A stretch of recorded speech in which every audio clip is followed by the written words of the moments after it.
গোসল ফরজ হওয়া অবস্থায় গোসল না করার আগ পর্যন্ত কয়েকটা কাজ করা নিষেধ। 1, নামাজ পড়া নিষেধ। 2, তওয়াফ করা নিষেধ। 3, মসজিদে অবস্থান করা নিষেধ। 4, কোরআন স্পর্শ করা নিষেধ। 5, কোরআন পড়া নিষেধ। এই 5টি কাজ ছাড়া আর কোনো কাজ কি না নিষেধ না। অতএব সহবাসের পরে কোনো মেয়ে, কোনো মহিলা তিনি যদি গোসল না করে, ফরজ গোসল না করে তিনি যদি কি করেন, গৃহস্থলীর কাজকাম করেন, রান্না বাড়া করেন, অন্য কাজকাম করেন, বাচ্চাকে দুধ খাওয়ান, এগুলো এই 5টি নিষিদ্ধ কাজের আওতায় যেহেতু নাই, অতএব সেটা জায়েজ আছে। আমাদের দেশে যত কঠোরতা সব মেয়েদের উপরে, ছেলেদের উপরে নাই। ছেলে গোসল ফরজ হয়েছে, 2-4 ঘন্টা শুয়ে রয়েছে বা এমনকি হাঁটাহাঁটি করছে, তাকে তেমন কেউ কিছু বলে না। সমস্ত চাপগুলা মেয়েদের উপরে। আর এই ফতোয়াগুলা মেয়েদের উপরে, ফতোয়াগুলা দেয়ও বেশিরভাগ মেয়েরাই।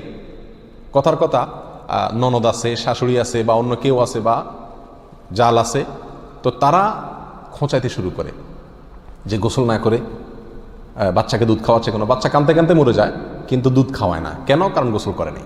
তো এগুলো না জানা কারণে হয়েছে। ফরজ গোসল না করে 5টি কাজ করা নিষেধ, এর বাইরে আর কোনো কাজ নিষিদ্ধ না। অতএব এমনকি আপনি রোজাও রাখতে পারেন কি ফরজ গোসল না করে। রাখতে পারেন বলতে সাহরি খেতে পারেন, সাহরি খেয়ে রোজা শুরু করতে পারেন। তাহলে আপনি বাচ্চাকে দুধ খাওয়াতে পারবেন না, কে বলেছে? বাসায় কাজ করতে পারবেন না, কে বলেছে? তবে হ্যাঁ, যদি আপনি ফরজ গোসল একটু দেরিতে করতে চান কোনো কারণে, তাহলে সেক্ষেত্রে অন্যান্য কাজকামের সুবিধার জন্য উজু করে নেওয়া উত্তম।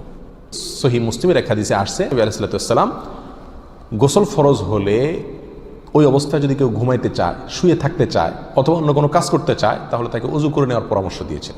অতএব উজু করে নিয়ে এরপর অন্যান্য কাজ করা উত্তম। এর বাইরে উজু ছাড়া যে সে কিছু করতে পারবে না, ব্যাপারটা এরকম না। একবার আবু হুরায়রা রাদিয়াল্লাহু তাআলা আনহু, তার সাথে নবী আলাইহিস সালামের দেখা হয়েছে কোনো এক রাস্তায়, এই অবস্থায় যে তার গোসল ফরজ হয়েছিল। তো আবু হুরায়রা রাদিয়াল্লাহু তাআলা রাসূলুল্লাহ সাল্লাল্লাহু আলাইহি ওয়াসাল্লামকে দেখে এড়াইয়া চলে গেছেন, একরকম পালায়া চলে যাওয়ার মতো, যায় তাড়াতাড়ি করে গোসল টোসল করে তারপরে আসলেন। নবী আলাইহিস সালাম জিজ্ঞাসা করলেন, আবু হুরায়রা তুমি কই গেছিলা, তোমার দেখলাম?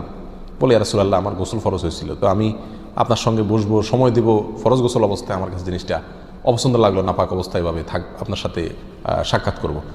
তখন নবী আলাইহিস সালাম বলেছেন, সুবহানাল্লাহ, মোমেন আবার নাপাক হয় নাকি? অর্থাৎ এটা তো একেবারে তোমার পুরো বডি নাপাক হয়ে গেছে, টাচ করলে আমি নাপাক হয়ে যাবে, ব্যাপারটা তো এরকম না, তুমি এটাকে এত কঠিনভাবে নিয়েছো কেন? তাহলে এই সব হাদিসগুলোকে সামনে রাখলে মোটামুটি পরিষ্কার হয়ে যায়। আমাদের আয়েশা রাদিয়াল্লাহু তাআলা আনহা থেকে এক হাদিসে আসছে, তাকে জিজ্ঞাসা করা হয়েছিল যে নবী আলাইহিস সালাম গোসল ফরজ হলে তিনি ঘুমাতেন কিনা। তিনি বলেছেন হ্যাঁ ঘুমাতেন। কোনো কোনো বর্ণনা আসছে উজু করা ছাড়াও ঘুমাতেন। তাহলে বোঝা গেল উজু করে নিয়ে ঘুমানো, উজু করে নিয়ে কাজকাম করা উত্তম, কিন্তু আপনি যদি নাও করেন তাতে কি হবে না, কোনো গুনাহ এতে হবে না। আল্লাহু আ'লাম।